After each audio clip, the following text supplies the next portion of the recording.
बच्चों चलिए स्टार्ट करते हैं इलेक्ट्रोस्टैटिक्स में गॉसेस लॉ को। गाउस का नियम किसी भी इलेक्ट्रिक फील्ड में प्रेजेंट किसी सरफेस से इंक्लोज चार्ज और उसके थ्रू पास होने वाले इलेक्ट्रिक फ्लक्स के रिलेशन को बताता है। The statement of Gauss's law is when in an electric field a closed imaginary surface encloses net charge q, then the electric flux through the surface is 1/epsilon naught times the net charge।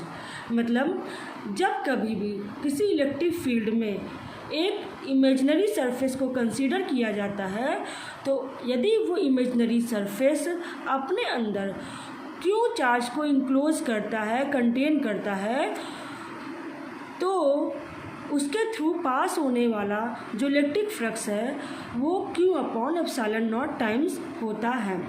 ठीक है, हिंदी में अगर हम कहें तो किसी भी वैद्युत क्षेत्र के अंदर यदि एक काल्पनिक पृष्ठ को कंसीडर किया जाए और उसके अंदर तुल्य आवेश Q है तो पृष्ठ की संपूर्ण सतह से गुजरने वाला वैद्युत फ्लक्स फाई का मान आवेश का 1/एप्सिलॉन नॉट टाइम्स होता है और इसी काल्पनिक पृष्ठ को गॉसियन सरफेस भी कहा जाता है।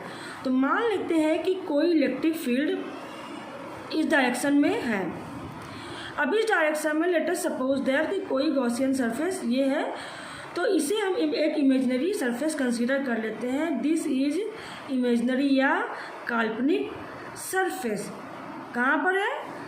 इलेक्ट्रिक फील्ड ई स्ट्रेंथ वाले क्षेत्र के अंदर एक ऐसा सरफेस कंसीडर किया है जिसमें जो चार्ज इसके अंदर इंक्लोज है वो क्यू है। अब ये क्यू चार्ज क्यू में भी एक बिंदु आवेश या पॉइंट चार्ज भी हो सकता है और क्यू जो है डिस्ट्रीब्यूटेड चार्ज भी हो सकता है। डिस्ट्रीब्यूटेड चार्ज होने का मतलब क्या है कि ये इस पूरे सरफेस के अंदर जगह जगह पे ऐसे जगह जगह पे छितरा हुआ भी हो सकता है, वितरित भी हो सकता है। ठीक है, तो चाहे ये होगा चाहे ये होगा, मे बी पॉइंट चार्ज और मे बी डिस्ट्रीब्यूटेड चार्ज, इन दोनों में से कुछ भी हो सकता है। ठीक है, तो ये तो हो गया गॉसियन सरफेस, जिस सरफेस को हम इलेक्ट्रिक फील्ड में कंसीडर करते हैं। अकॉर्डिंग टू दिस लॉ क्या कह रहा है कि इसके अंदर जितना भी चार्ज इंक्लोज होगा, मान लिया क्यू चार्ज अगर इंक्लोज करता है, चाहे वो पॉइंट चार्ज हो या डिस्ट्रीब्यूटेड चार्ज हो, तो इसके थ्रू पास होने वाला जो इलेक्ट्रिक फ्लक्स है that will be equal to Q/एप्सिलॉन0। मीन्स अगर फाई जो है इलेक्ट्रिक फ्लक्स है तो इलेक्ट्रिक फ्लक्स E.ds, ठीक है, या इसके पहले हमने जो इलेक्ट्रिक फ्लक्स के बारे में पढ़ा था, क्या पढ़ा था कि E.A होगा। ठीक है, इसके पहले हमने जो पढ़ा था पिछले लेक्चर में, सेकेंड लेक्चर में, कि phi is equal to E.A। ये कब होता है? अगर two dimensional for two dimension surface के लिए ये होता है, लेकिन अगर 3 डायमेंशनल सरफेस हो तब केवल एक कहने से काम नहीं चलता है। ये एरिया केवल 2 डायमेंशन से लेके ये 3 डायमेंशनली, सपोज कर लो स्फीयर है या सिलेंडर है, कुछ भी है ये सरफेस, तो ये सरफेस किसी भी दिशा में हो सकता है। तो उस केस में हम इसको क्या करते हैं? E.ds कहते हैं।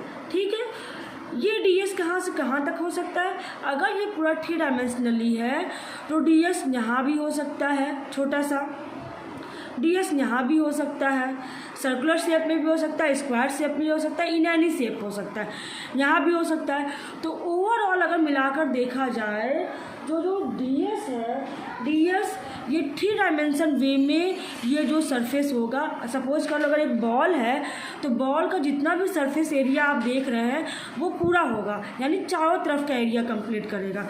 तो इसको हम एक इंटीग्रल फॉर्म में लिखते हैं कि ओवरऑल सरफेस, यानी अगर ये तो हो गया छोटा सा पार्ट इस पूरे सरफेस पे, लेकिन अगर इसका पूरा सरफेस एरिया देखा जाए, पृष्ठ देखा जाए, इसका सरफेस एरिया का आपका हो जाएगा पृष्ठ क्षेत्रफल अगर देखा जाए, तो ये चारों तरफ है। बॉल को आप अगर कंसीडर करेंगे क्या है, चारों तरफ दिखाई देगा ना, तो इसीलिए ओवरऑल सरफेस पे सरफेस के अंदर नहीं, अंदर देखेंगे तो वॉल्यूम आ जाएगा, हमें केवल इसका बाहरी सतह देखना है। तो बाहरी सतह के लिए हम इंटीग्रेट करेंगे ओवरऑल दी सरफेस, और ये सरफेस ऐसा होना चाहिए कि पूरे सरफेस को क्लोज करता हुआ जाए।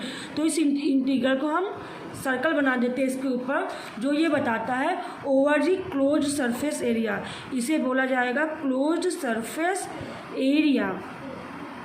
ठीक है, अब इसे कंटिन्यू करते हैं। तो हमारा जो स्टेटमेंट क्या कहता है, जो गॉसेस लॉ का स्टेटमेंट है वो यही हो गया कि phi is equal to overall surface integral of electric field E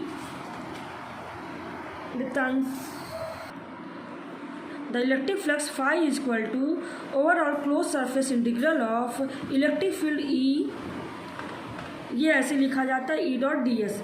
this must be equal to Q upon epsilon naught, मतलब 1 upon epsilon naught times the charge enclosed by the imaginary surface, यानी imaginary surface के द्वारा जो Q charge contain हो रहा है उसका 1 upon epsilon naught times. यही क्या है हमारा, यही गॉसेस लॉ है। ओके, चलिए अब निकालते हैं कि E dot D S overall surface integral का मान क्यू अपॉन एप्सिलॉन नॉट कैसे आता है। तो इसके लिए कंसीडर कर लिया कि let us suppose that the Gaussian surface is spherical. ये एक गॉसियन सरफेस है, गॉसियन मीन्स जो हमने माना था कि काल्पनिक पृष्ठ। This is the Gaussian surface. इस सरफेस से इंक्लोज चार्ज जो है हमने मान लिया क्यू है। अब ये क्यू जो है वो पॉइंट चार्ज भी हो सकता है और डिस्ट्रीब्यूटेड चार्ज भी हो सकता है। अगर पूरा डिस्ट्रीब्यूटेड चार्ज है चारों तरफ, तो मान लिया कि उसका जो नेट चार्ज है वो यहाँ क्यू पर इंक्लोज्ड है, क्यू पर एक्ट करता है। इसके बाद हमने मान लिया कि जो एक सरफेस एरिया है ये है डी एस, ये कहाँ पे होगा, इस स्फीयर के प्लेन पर ही लाई करेगा। और सरफेस वेक्टर क्या होगा, यहाँ से इसके परपेंडिकुलर इस दिशा में ये सरफेस वेक्टर लाई करेगा। ठीक है, if this is positive charge considered, अगर ये पॉजिटिव चार्ज है तो इलेक्ट्रिक फील्ड का मान भी क्या होगा, इससे बाहर की तरफ निकलता हुआ इसी डायरेक्शन में इलेक्ट्रिक फील्ड भी होगा। अब आप देखिए कि इलेक्ट्रिक फील्ड और एरिया वेक्टर डी एस ये दोनों आपस में एक दूसरे के पैरेलल हैं, तो इनके बीच का एंगल क्या है, 0 है। तो ई डॉट डी एस, दो वेक्टर का जब हम इस डॉट प्रोडक्ट लेंगे तो आएगा ई डी एस कॉस 0, तो this is equal to E D S. Okay, तो अब अगर हमने मान लिए हैं तो ये मान के चलते हैं कि ये क्यू चार्ज है तो इसके द्वारा चारों तरफ इस स्फीयर पर एक समान इलेक्ट्रिक फील्ड स्थापित होगा। और कूलम के नियम से आगे जब E बराबर एफ बाई क्यू नॉट करके निकाला था तो इलेक्ट्रिक फील्ड का मान जो आया था वो आया था E is equal to 1/4 pi epsilon not Q upon R square. ये तो हो गया स्केलर। वेक्टर के फॉर्म में देखेंगे, यहाँ से लेके यहाँ तक की दूरी अगर r है, मतलब O से लेके P तक की दूरी अगर r है, तो यहाँ से यहाँ तक इस डायरेक्शन की बात करेंगे तो यहाँ पे हम यूनिट वेक्टर आर कैप लिख देते हैं। यूनिट वेक्टर आर कैप क्या बताया था उस दिन, R cap is equal to होगा mod vector R upon mod of R, तो ये हो जाएगा यूनिट वेक्टर। ठीक है, तो ये तो हो गया वेक्टर फॉर्म में। अगर स्केलर फॉर्म में लिखेंगे तो हो जाएगा 1/4 pi epsilon not Q by R square. This is equation number 1। अब हमें क्या निकालना है, हमें फाई निकालना है। फाई क्या, इस सरफेस से कितना फ्लक्स इंक्लोज्ड है, इससे कितना फ्लक्स या electric lines of force pass out होंगी, इससे कितनी इलेक्ट्रिक लाइन्स ऑफ फोर्स गुजरेंगी। तो इसको निकालने के लिए हमें क्या निकालना है, हमारा सबसे पहला काम है ई डॉट डी एस निकालना। और यदि इसका मान क्यू अपॉन एप्सिलॉन नॉट आ जाता है तो हमारा जो गॉस का नियम है वो प्रूफ हो जाएगा। तो चलिए ई डॉट एस निकालते हैं। चूँकि ई और डी एस के बीच में एंगल 0 था तो ई डॉट डी एस का मान हम पहले ही निकाल चुके कि ये ई डी एस के बराबर होगा। तो इसे हम लिख देते हैं E D S overall surface. E का मान कितना है, ई का मान है 1/4 पाई एप्सिलॉन नॉट क्यू, क्योंकि डी एस के साथ ना ही क्यू है ना ही 4 पाई एप्सिलॉन नॉट, ये सभी फ्री हैं इंटीग्रल टर्म से, तो हमें इंटीग्रल के बाहर ले सकते हैं। बचा 1/r। ds जो है आर स्क्वायर से भी कंसर्न नहीं है, इसलिए इसे हम लिख सकते हैं 1/r² भी बाहर आ जाएगा, अंदर आ जाएगा ds। ये तो हुआ। अब इसको आप समझने के लिए कि हम ये कैसे निकालें, तो इसको निकालने के लिए आप समझ सकते हैं कि ये ds क्या है, ये तो बहुत छोटा सा जगह है। ये इसी तरह हमने बताया था इसके पहले कि हर जगह कहीं पे भी हो सकता है। तो ओवरऑल जब निकालेंगे हम, यानी through out the surface area, कितनी जगह पे हम घूम जाएंगे। अगर आप स्फीयर की बात करते हैं तो स्फीयर का ओवरऑल सरफेस एरिया कितना होता है, 4πr²।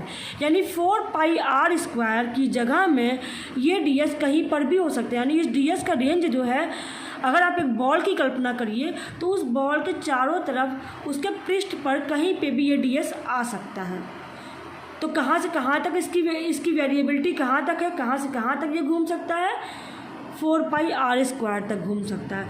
तो ओवरऑल इस सरफेस इंटीग्रल ds का मान जो आएगा, दिस इज इक्वल टू होगा 4πr²। अब इसको यहाँ पे जब पुट करेंगे तो क्या आएगा, 4πε0 r² इंटू 4πr²। तो आप देखिए 4 से 4 कैंसिल हो गया, पाई से पाई कैंसिल हो गया, r² से r² कैंसिल हो गया, बचा क्या, Q/ε0। तो इस प्रकार आपका आ गया Q² Q/ε0, जो कि गॉस का नियम है। तो यहाँ से हम लिख दिए कि this phi comes out to be Q/ε0, hence proved. तो हमारा गॉस का नियम प्रूफ हो गया। ओके बच्चों, गॉस का नियम आशा करते हैं आपको समझ में आ गया होगा। एक बात और बच्चों जो कि बहुत इम्पॉर्टेंट है कि गॉसियन सरफेस से इंक्लोज चार्ज का मतलब उस सरफेस के अंदर जितने चार्ज प्रेजेंट है उन्हीं से है। इस सरफेस के ऊपर प्रेजेंट चार्जेस से मतलब नहीं है। ये सरफेस जो अपने अंदर चार्ज कंटेन करेगा वही है Q का मान। इसके सरफेस में रहने वाले चार्जेस को हम कंसीडर नहीं करेंगे।